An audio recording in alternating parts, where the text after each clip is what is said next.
Welcome to episode 4 of my podcast, What If There's a Better Way? I'm Leah. In this episode, I speak with Kate Kavanaugh. She's a butcher in her everyday life and farming. And so we didn't speak a lot about that in this episode, but we were trying to weave together this connectedness of everything and so many things. So with that, we also touch on many things, and it was lovely. It was a great conversation. So I want to thank Kate for coming on. Thank you so much, and enjoy the show. Welcome, Kate, to my podcast. Leah, it is such a pleasure to be here. Can you give the audience a little introduction of who you are? Sure. So my name is Kate Kavanaugh, and I am most recently the host of another podcast called the Groundwork Podcast. But my trajectory has really been that I started as a vegetarian and turned to meat to find a new level of health in my body. My body was really breaking down and failing me, and when I began to source meat from regenerative farms here at the time it was in Colorado and Arizona in the United States, I really began to see the power of meat to heal both land and my own body. And it led me down some wild paths. I did an apprenticeship and learned how to be a butcher and opened up a butcher shop where we sell 100% grass-fed and finish and pasture-raised meat. And that sort of dovetailed into owning a farm and raising all of my own meat myself. So we raise and slaughter a variety of animals here on the farm, myself and my husband, and just sort of, we were talking earlier, this led me into just looking to pull all these different threads together of human health and land health and soil health, and looking at how we find more connection in our world. And so that's a little background. The connection part is really important, right? Because there's no one thing that can ever be the solution for everything. Yes, it's never going to be one pill. It's never going to be just meat. It's never going to be just vegetables. It's never going to be just the sun, just the people, just one thing, right? It's always everything. I love the way that you just put that. And I think that this is so important because I think in our sort of reductionist and Cartesian or Newtonian model of society, where we want to pick things apart and look at these individual parts instead of the way that the parts are greater in sum as a whole, that we can get really focused on these single entities. But when we focus on connection and looking for the greater sense of something, I think that's when we really begin to find health. It's in concert, and I think that it is a product of connection. Before we hopped on, we were talking some about how we've become so focused just within the individual and around these spaces that have these hard limits, instead of looking outside of those boundaries at how everything is connected to everything else, that you can't reduce something down in that Cartesian model, and that you have to begin to look at not just quantity, but at quality, and not at the individual, but the relationships that exist between all the pieces. Yes, I totally agree.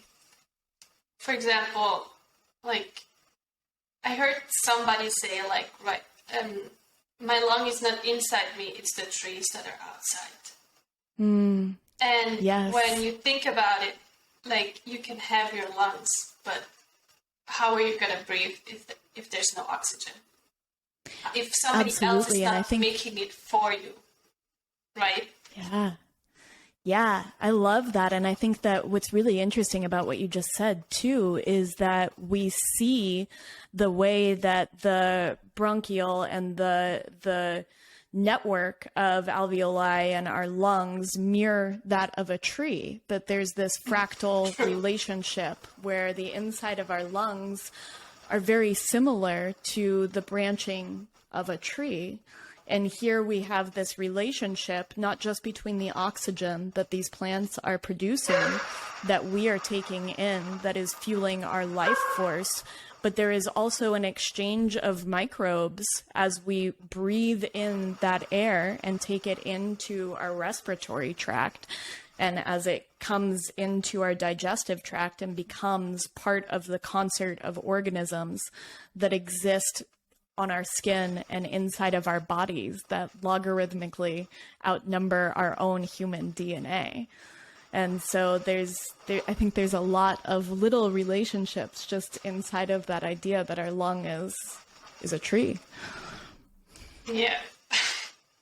Right. You're always more than just what you think you are. Yes, absolutely. And I really do. One of my favorite things to consider is the microbiome within that standpoint, that we have all of these bacteria and viruses and fungi and even parasites within our body. And that DNA is more than our own DNA. The amount of genetic material in our body is mostly other, not self. And so we are so much more just even within the boundaries of this container. So going on from that, what you just said, how do you see yourself? It's a great question. Might be a big one. It's a really big question. It's a really beautiful question.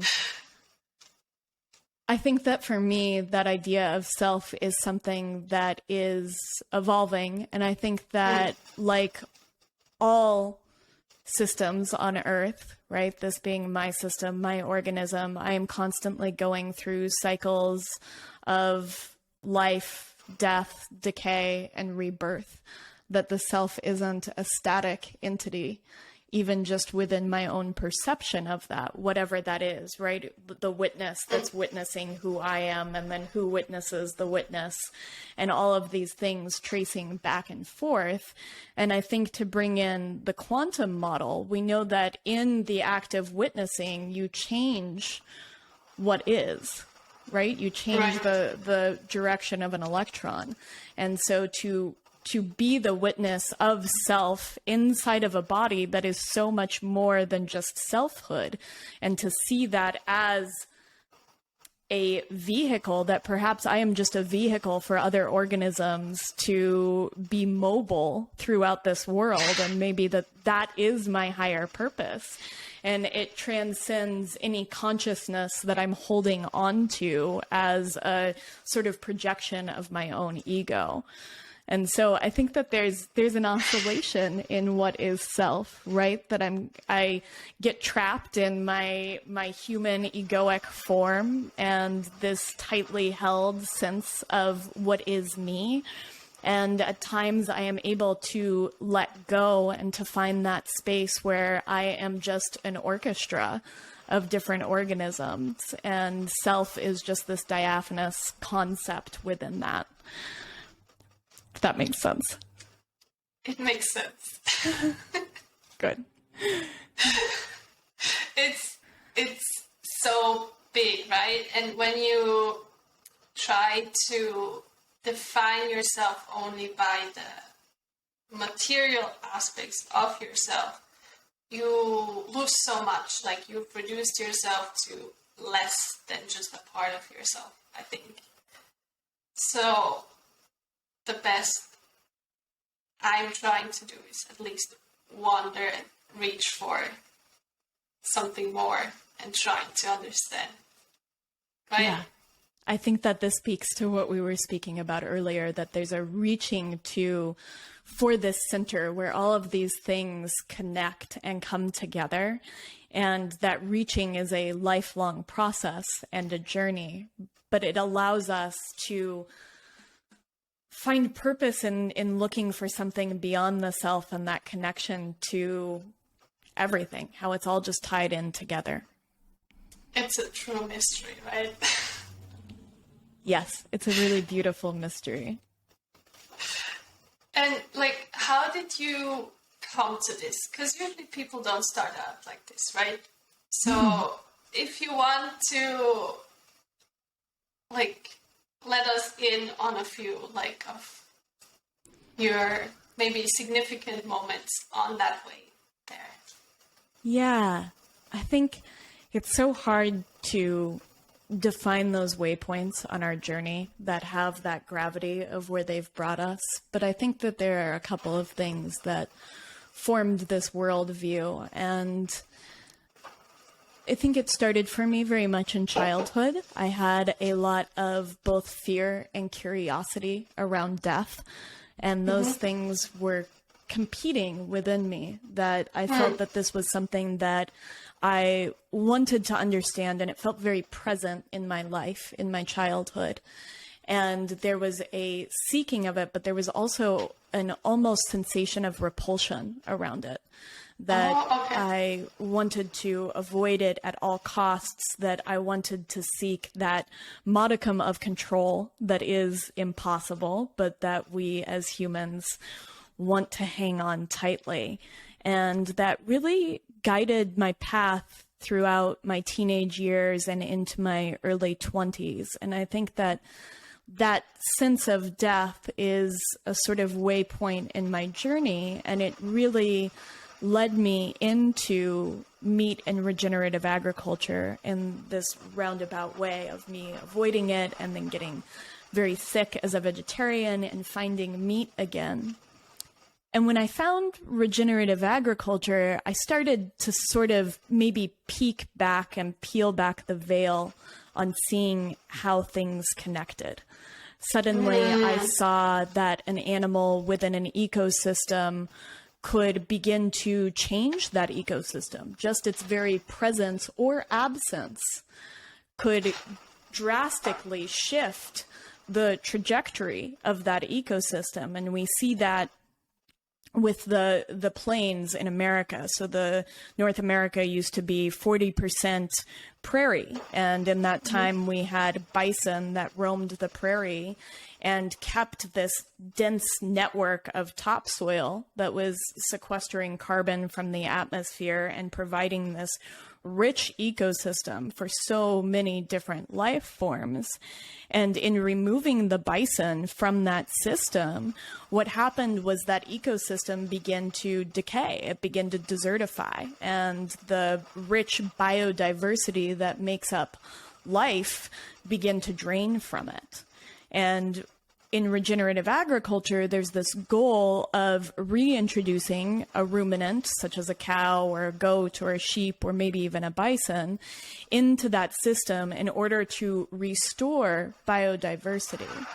And as I begin to see this in real time, visiting these farms and ranches, I saw just how important a single element is in this great concert, and how connected everything is, that there's not a hierarchy, that it's not the one thing, but that one thing can change the course of the many.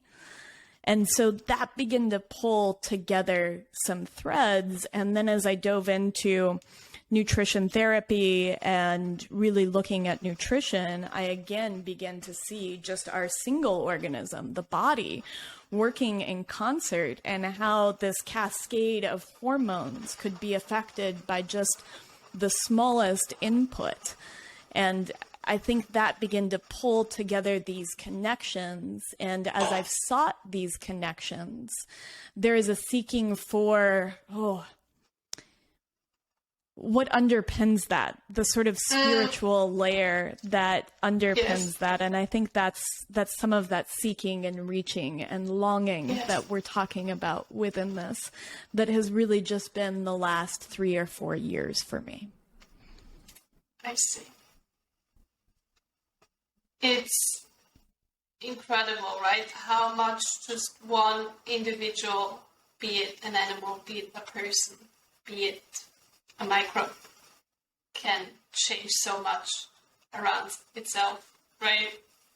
Yes. I mean, it is truly outstanding and incredible. And I think such a testament to life and to connectedness. And it makes me think, so the image I got before, or the comparison I was making, is like, we humans maybe often think that life is a battle, right? And so I had this image of a chessboard in front of me. Everybody has their role and things go very orderly against each other. But then you go out in nature and everything actually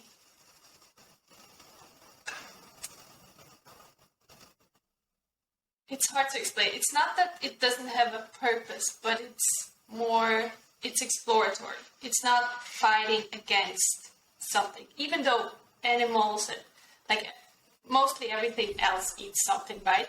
Even though there is that killing and dying, and it might seem like a fight, it doesn't register in me as a fight. No. Does that make sense to you? Oh, it makes all the sense in the world. And I think this is such a beautiful line of inquiry, because I think that you hit the nail on the head when you said that we pit everything in a versus or one against another thing mentality. And when we look at nature, at least when I look at nature, what I see is an act of co-creation, of collaboration, and of recycling and regenerating through time. And I think that we need only look at the root of a plant and the beautiful way in which microbes and fungi in the soil work to exchange nutrients at that level, at the root exudate, where the plant is bringing in carbon, which is really the currency inside of the soil, and needed for these microbes and fungi that exist beneath there.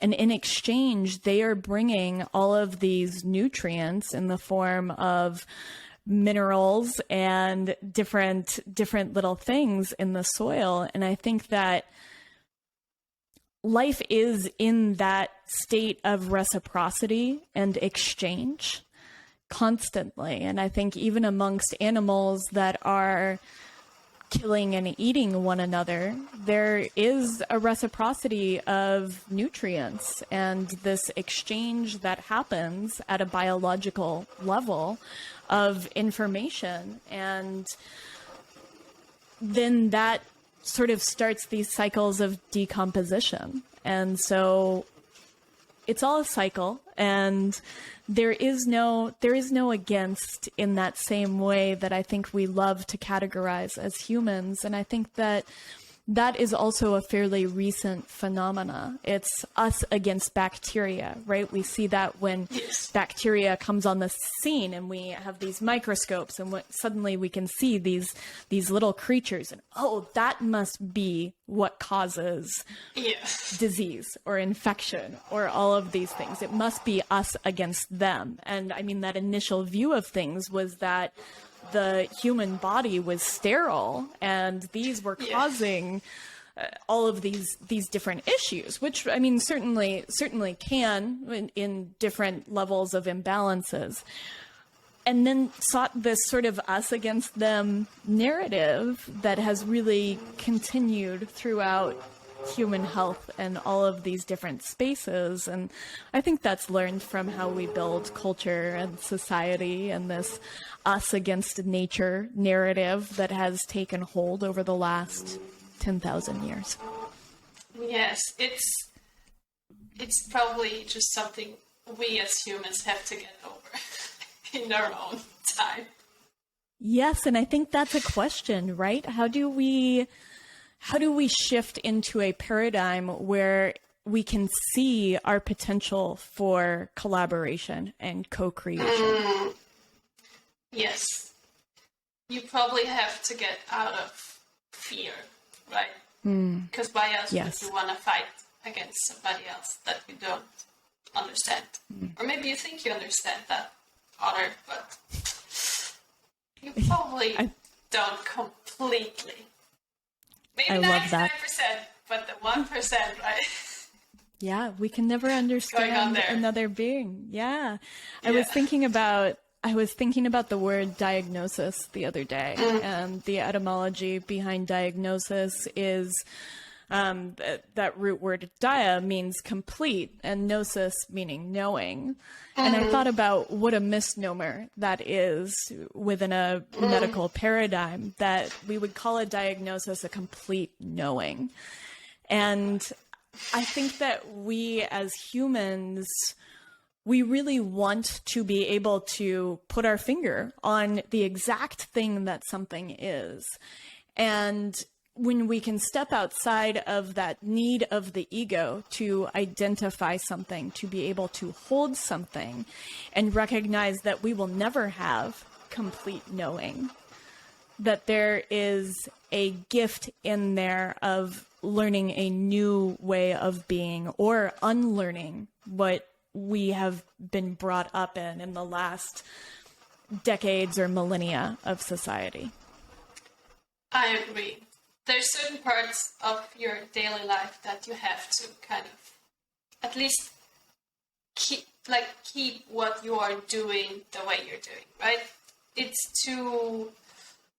would cost it would be too much information if you would consider everything anew all the time. So there's some, imagine everything at once. But at least, it's a sort of humility that you need to keep in, relationship to life, right? Because you actually don't already know everything. And Yes. I'd love to see if we would have that kind of attitude in medicine, in many aspects of our life. But unfortunately, at the moment, we think we know, but our results speak differently, right? Yes, absolutely. And I think that you spoke to that. I think, what does it mean to find that sense of humility? And it's hard when knowing feels like this false sense of control, and even just the illusion of everything that we know. And I also want to hold space here that there is a knowledge field, that there are forms of deep knowing that I think as humans we don't always tap into. But this idea of knowing, of gnosis, that we as humans perceive, I think it's very different than what exists in a greater knowledge field outside of us. And if you look at mycelial networks in the soil, where you can have miles of fungal threads in a single shovelful of soil that are transmitting messages through chemical messengers in an entire forest, where trees are communicating about diseases and shifting nutrients in the soils, that I'm not sure we even know what knowing is. It's a big thing, right? It's a big thing.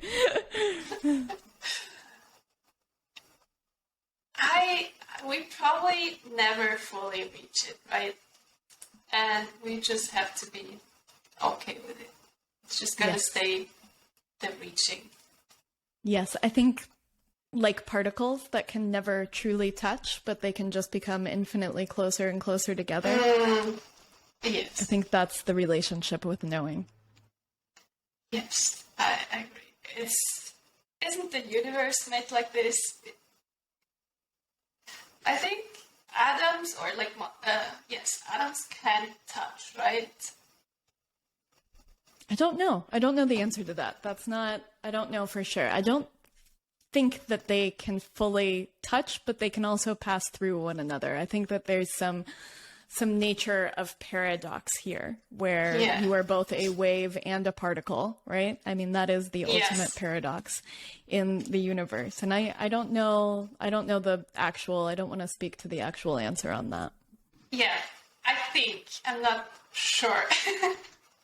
Yeah, and yet, neutrinos pass through the entire Earth, pass through our bodies.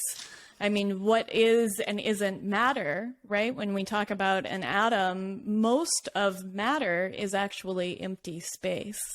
And I think that brings us back to, again, our limited understanding that when you have, I think it's some fraction of a percent, it's like 0.00 or 0.0001% of everything is actually solid matter.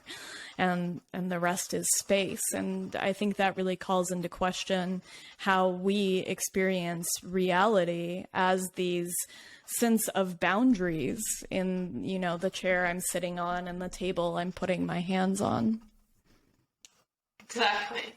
And I think in that void, you could also find death, right? Or at least look for it. Maybe somebody's reminded of I am. And death, at least for me recently, has become a kind of peace. Like there's peace in death. And maybe you can speak to your experience with it.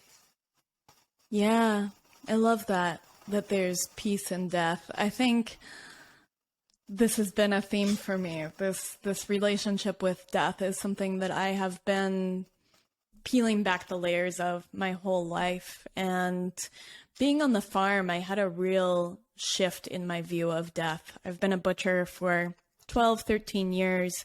And so I've experienced a lot of what it means to eat meat and to participate in a food system that involves death. And I believe that all aspects of our food system involve death, whether you're eating kale or you're eating a steak. But here on the farm, I see this different cyclicality of death that is really just the recycling of nutrients and minerals into one another throughout deep time, that it is the transformation of our perception of the idea of one into the many. And I see this when our cows are out on the pasture and they are eating these grasses that are, again, at the root level, having this intimate exchange of minerals from fungi and bacteria in the soil that are harvesting these minerals from rocks, which are just remnants of a big bang and stardust that has compressed to this rock here on Earth, these remnants of deep time. And as these ruminants eat the grasses and these minerals go into their tissues and fuel their life processes at a cellular or a mitochondrial level. And then they die. And whether they die in the forest and their meat is scavenged by coyotes or other predators or rats in the forest, and those minerals then become a part of those animals, and they begin to nourish the soil beneath them as their carcass decays, and that soil becomes richer for it, and those minerals go back into the plant life around it. That I think that, again, we look for this boundary of death as an end, when really it's just the beginning of 1,000 other things we couldn't imagine. It's an expansion into a deeper space of time, and we've put this linear model on it that you're born and then you traverse through life and then you die, but it's not linear at all. Yes. It's more of a adding than something being lost when something dies, right? Yes, I like that. I think that's where the mental shift is kind of more towards beauty instead of having something taken from yourself, right? I love that. And I think that you spoke to something that I've been thinking about a lot lately, which is where this sort of scarcity or lack mentality comes from, and death being an extension of that. You just identified it, that you're losing something. And there can be this transmission instead of beauty. And when we break down our separation from nature, and I think that this is where a lot happens, that we view ourselves as superimposed or above or in control of nature, and really we are just continuous with it. We are just part and parcel of that space that we have identified as other is really just us. And when you see that, you begin to see this sort of transmission of all of these different molecules into something else, this beauty that you just mentioned, or this place where you're not subtracting, but adding. You're becoming infinite in that space of death instead of becoming nothing. Right. And I was vegan too, so I kind of understand the vegetarian sentiment. Yeah. I got sick too. Yeah. Yeah. And in that mentality, death is always something that takes away, but also takes away from yourself. And it's such a shame because it's so hard to explain. Because you're trying to preserve something that you don't understand. It's like, it's mental, right? It's not dysgnosis. You don't know yourself properly, right? Mm-hmm. And you're trying desperately to help the earth, right? At the end of the day. Yes. But you're kind of naively mistaken. and so you think with every death the earth itself is crying. Mm-hmm. And you're shouldering the responsibility of a mother that lost its child. Oh. Right? Yes. That's kind of the sentiment behind it. I hope I kind of was able to explain it. Oh, you explained it beautifully. Yeah? Yeah. It got across? It got across completely. And I think, there is such a sense of responsibility coming from having been a vegetarian, where that death is something that I am responsible for. And you spoke to this sort of naivete or this lack of knowing. And my friend Bobby Gill, who works at the Savory Institute, calls this ecological illiteracy.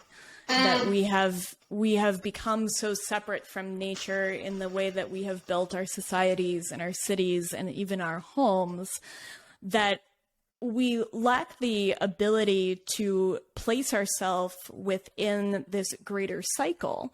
And when you're experiencing that cycle, death becomes a part and not an end. And you also see that every single piece is a part of that cycle. And so if you have a monocrop of kale, for example, and you've taken acres and acres of what used to be this incredibly diverse ecosystem and put it into production for a single plant, that you then have to work to keep that diversity down. You don't want weeds, and maybe you use something like glyphosate or an herbicide or pesticide to destroy part of the soil. And this cycle of growing this crop becomes something that is so disconnected. It's become completely uncoupled from how nature grows abundance, how nature grows food, that cycle begins to deteriorate, and we see the loss of topsoil. We've lost over half of our endowment of topsoil here on Earth just in 200 years, and we lose, I think it's something like 3 tons per person on Earth each year. And when you have 1 billion microorganisms in a single teaspoon of soil, what is that loss of life? Or just within an ecosystem, when you've taken that monocrop of kale and introduced it, you have displaced wildlife and other species of plants that are acting beneficially within that ecosystem. We're losing mice and birds and bees and smaller wildlife.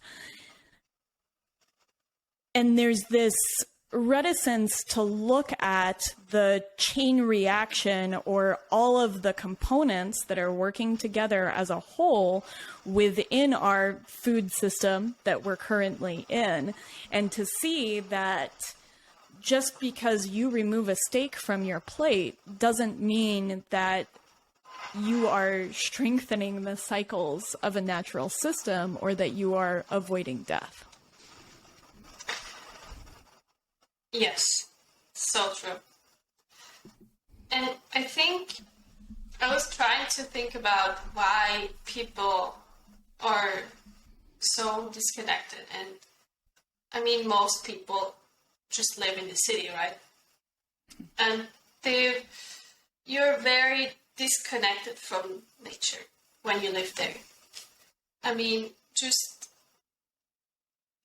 so this is like experience I had that kind of contrasted that for me. So when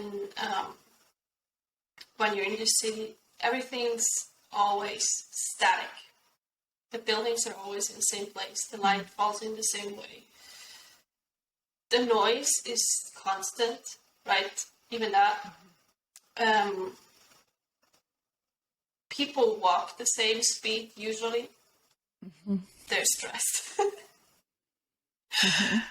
And there's very little rhythm, very little spontaneity, and just a rigidity in the structure itself, and obviously the people that are there too, because having that structure, you also can't really escape it completely, because the environment, again, right, influences us.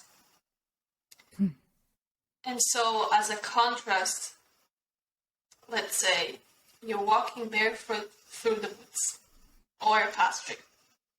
It's not that important. There's no path laid out for you. Your feet you're barefoot, so you actually feel what's underneath you. You have to look what's there and see if you can actually step on there. Some places are going to be better, others are working. There's that constant readjusting. You can't go blind in there without feeling, without sensing anything, and just stride forward. You're going to definitely hurt yourself or end up in a bad place. And so when you're in nature and nothing's really laid out for you, there's so much more variability. You actually have to be curious and exploratory about where you're going and interact with what's in front of you. Because in the city, you don't have to. Everything's always the same, right? Yes. Yes, I mean, it is. I think you really touched on something, that a city is static. And it's not just static, I think it's also stagnant. It is not in this constant state of change and of perpetual motion and cyclicality that we find in nature. And when we said something else, when we engage with our environment, and our biology is just this elegant conversation that is happening between our environment and our cells and the bacteria and viruses and all of these different microorganisms that we hold that are changing us on a second to second and moment to moment basis. And it's changing the way that hormones are released in our bodies and what our cells are deciding to do. And this conversation is crucial. And to bring in then this other piece that you said around curiosity, that when we are barefoot in the forest and we have to hold a space of curiosity about what might come next or how we interact with this complex and ever-changing environment, I think that that roots us in place in this sense of connection and gives us this literacy of reading land and our intimate and intricate place in it. And I love that you mentioned curiosity, because I think that's something that we have largely lost.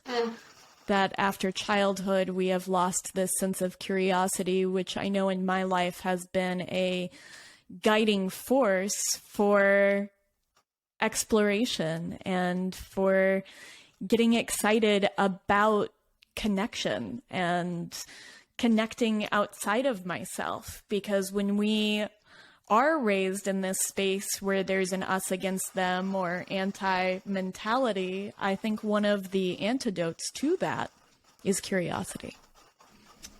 Definitely.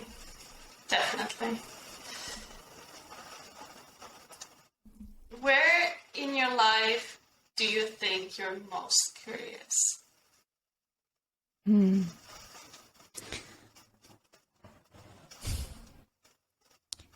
I love that. That's another big question. And I think that we've touched on it some, that there is this curiosity to chase after something I will never touch, to chase after this idea of how it all comes together. I often liken this to what I do on the podcast sometimes feels like finding these little puzzle pieces that fit this greater puzzle whose picture I can't see. But there's this felt sense of seeking how all of this fits together and how we're connected to how we're a part of nature and how our biology is interacting with that through our food and through our environment and through our daily interactions with people in our lives, and how that curtails out and becomes this fractal of the communities in soil mirroring the communities above soil, mirroring communities and maybe stars and galaxies and things that I don't understand. And so I think that is probably what we've been talking about. You've just pulled out a lot of my curiosity in this space, but I try to hold that lens for everything. How can I re-adopt a childlike sense of curiosity about what I'm doing on a daily basis that maybe feels static but isn't? And so how can I be curious about the way in which I cook my breakfast each morning and find the wonder and the awe in the foods I'm eating or the handle of the pan I'm using and how it allows me to have this different relationship with heat? Or how can I find curiosity in each step I take outside of my doorstep? And I'm human, so I don't always find that, but I think that holding that as a value of continuing to be curious about my husband, right? We've been together for 14 years. How can I continue to recapture curiosity within our relationship? Yes. Like we said before with the quantum, when you observe it, it changes, and how you observe it changes the thing too, right? Yes, absolutely. And I think curiosity maybe allows us to be the observer. I don't know. I hadn't thought about that until you just said that. Allows us to step into the space of the witness. Yes. And I think you probably experienced lots of those moments or time spent of where you changed your outlook to a more curious one, or maybe other ones too, and the person, the circumstances changed deeply, right? I mean, it's impossible to know, but I like that. I like that sense of things. And I think the other thing too is that it changes me when I choose curiosity, and at times it is an active choice because you wake up and I don't know, you have an ache in your knee or something goes wrong first thing in the morning on the farm, or you get an email and suddenly the way that you feel on the inside instantly shifts, and the choice to step out of that and to say, okay, I want to see life through a different perspective. This has happened, and to come back to that as an anchor, to curiosity as an anchor, allows maybe for my circumstances to change, but also for me to change. Yes, it's that never fully knowing, right, what it actually is that you have in front of you. Yeah, you have to let go. I think about this a lot. We're right in fall, and for me, fall has a representation of what it means to let go. Where these trees lose their leaves, we let go of a lot of the color and vibrancy, so that those elements can return to the soil and we can go through this sort of period of hibernation or rest. But it's so much about letting go. And when you let go of that desire to know or to be in control, which is just an illusion anyway, I think we can find a different flow within our lives and our environment. But it is hard, and I don't want to make it sound like I don't struggle against it just like everyone else, because I do very much. Yes, we all have our own struggles, and I think the best you can do is just work on yourself and do that one little bit that you can, right? And yes, after a while, you'll discover that you actually came pretty far.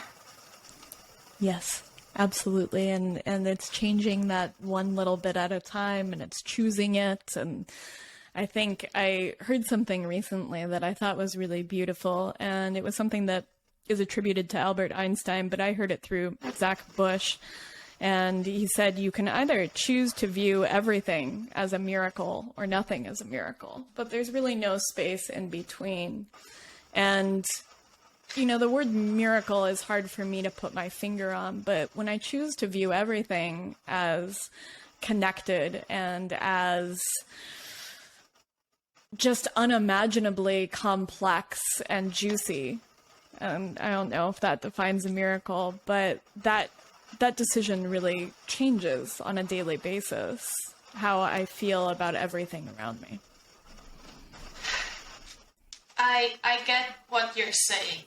It's like suddenly something's carrying you instead of you're trying to push yourself forward, right? I like that. Yeah, I like that. And I think also that there's something really wonderful about being impossibly small in the imaginations of the universe and everything that's happening even beyond that space and time, and also being larger than life in that a single species exiting an ecosystem can change it in perpetuity. And that push and pull, that tug of war between being absolutely insignificant and incredibly significant, and whatever the space is between that, I enjoy that sense of tension. Yes.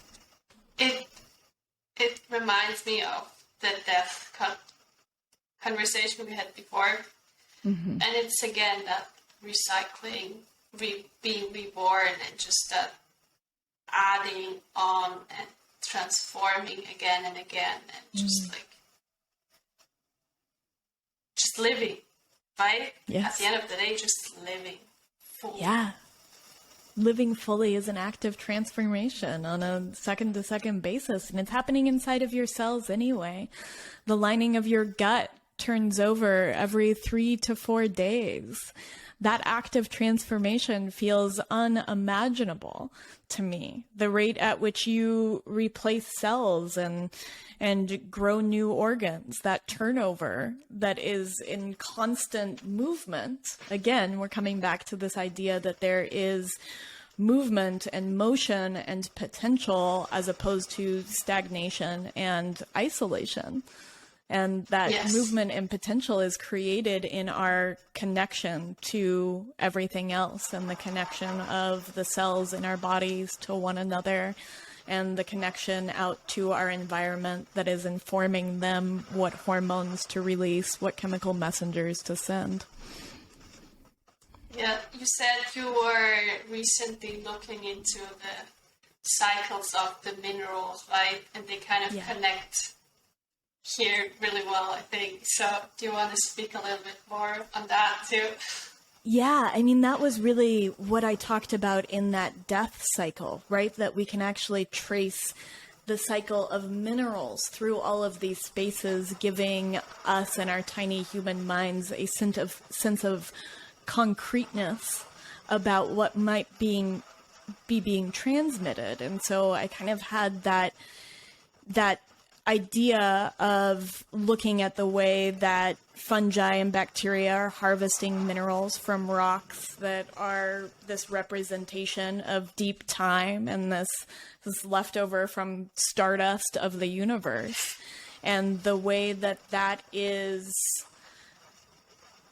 gaining throughout the food cycle, throughout this nutrient cycle, into plants and into animals and into other animals and back into the soil and then back into plants and back into animals. And you can just view this complete cyclicality of a mineral like phosphorus or zinc or whatever that happens to be, boron, manganese, molybdenum, throughout all of these different life forms in deep time, and it just recycles ad nauseum. There really is no end to it. Some of the same substance that made up the dinosaurs makes up my body today. True. I never thought about that. It's true. It's wild. Yeah, it's a wild thought, and to think that you really are stardust in that way. And I think also, one of the things I consider a lot about that's sort of parallel to this idea of nutrient cycling and being made up of little bits of dinosaur and giant fern from some prehistoric era is that we also carry within ourselves, in the hundreds and thousands number, these mitochondria, these ancient bacteria that became a part of our life form, that are driving life through the production of water and ATP and these modes of energy that actually also emit light. I mean, and just what a beautiful transmission that is throughout time, that's passed down to us in the mitochondrial DNA only by mothers. Right. So it's these modes of connection. There's this theory, right, that the mitochondria and the first cell somewhere met and fused. Mm-hmm. And it made me think about that the mitochondria, in a way, represents the female, right? Mm-hmm. Kind of like an egg. Yeah. And the cell around it, the masculine holding it. Oh. And together they created something new. Oh, I love that. I love that. That's so much. I don't know if you follow the work of John Wineland or anything, this idea of the balance of the feminine and the masculine, which is contained within all of us, these sort of archetypes, and within David Data or John Wineland's work, the idea of the masculine is the container. Mm-hmm. And this sense of grounded space for which the feminine, which is sort of wild, dark creator and destroyer, to exist within. And so the masculine provides the container, and the feminine is wild and in this process of creation, which when you link that back to that mitochondria, creating energy, creating life, and being passed down through the mother, I think that's such a beautiful analogy. I love that. I remember when I first discovered the mitochondria, and not just in the like normal sense where you learn that, oh, it creates ATP, it's the powerhouse of the cell, not that part, like the more fascinating part with the water, with the energy, with the light, with the sun, with the earth, with the magnetism, all of that. It's like this wonderful little creature that's just you want to take care of, right? I love that. I hadn't thought about that. I think too, it's in such abundance, right? A single cell, especially in a child. So prior to age 2, we usually have over 2,000 mitochondria in a single cell that at the molecular level, you almost wouldn't be able to see anything. That cell would be so abundant, so bursting with mitochondria.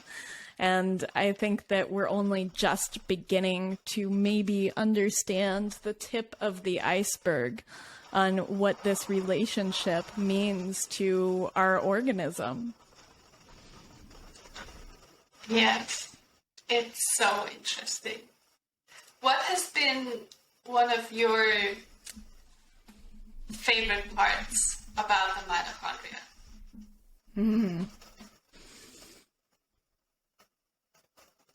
I think it's, for me, and it's really hard to pick a favorite part, but I think where I've been lately and what I've been thinking about lately, it is this idea of passing down through the generations and this connection throughout time through this single bacterium that made its way into a cell, and that in that there is this other connection beyond that of minerals through time and into the knowledge that I think that a lot is being carried through, both good and bad, through the generations. I think we can look at intergenerational trauma and the way that that's passed down through epigenetics or through this sense of mitochondrial DNA and the wounds of the mother. But I think that we are also passing down the deep knowledge of everything that has come before us in human history and giving us a template of different ways of being and connecting within that. I don't know if that makes sense. It's kind of esoteric. No, I'm into that stuff. Yeah, it's like you never lose anything, right? Again, there's just always created more. And depending on where you're at in your journey, in your life circumstances, you have access to different parts of that legacy that you've been given, right? Yeah. And again, you discover a lot of things. Yeah, and you're also creating anew. And I think both of those things can exist at once, that we are also creating anew and in every moment. And there's the potential for that moment where things are bifurcating, like the limbs of a tree or the alveoli in our lungs, that there's that point of decision and creation of something new taking us down a different path. Yes. It's, how do I say this? It's like the basis for life, right? To create something new. And to be in that bifurcation. Yes, it's the creation of something new out of the materials of everything, which are either something old or not. And so I think in that you get that, again, that sort of paradox. We're creating something new out of something old. And It's complex. It's hard to touch, hard to hold. Yeah, it's like what we were talking about the whole time with the interconnectedness and of everything, because you always have the whole past coming with you, right? But you still create something new, and you have all of the environment that's built you and has interacted with you and that will interact with you. And so there's still the dinosaur too that's in there. That's coming with you too. I love that. I think we're just going to hang on to that little piece of us that is dinosaur.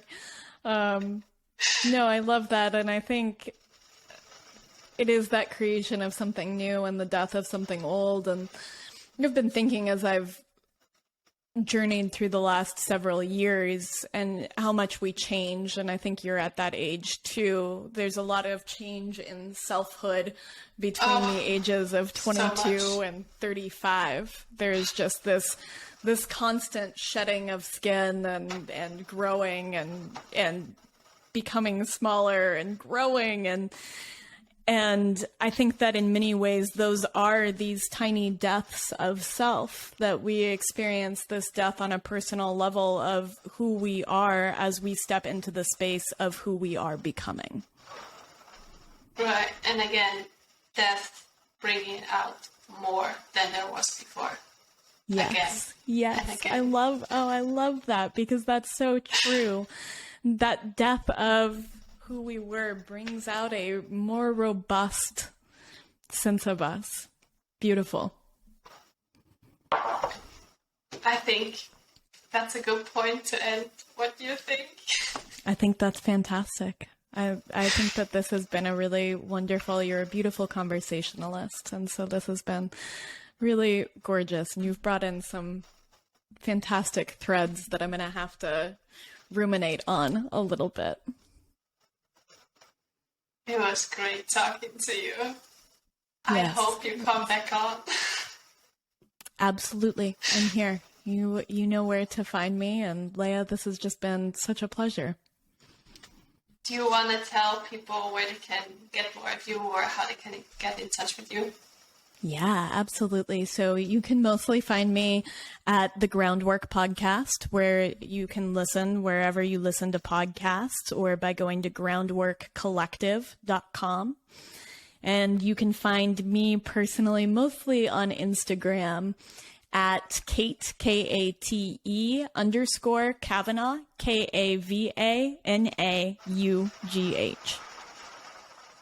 Awesome. I will link that down below.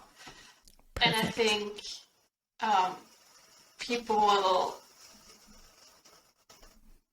you will make them feel the connectedness that you feel and that you're trying to describe with your words. Oh, thank you. That means a lot. It comes through. That means a lot.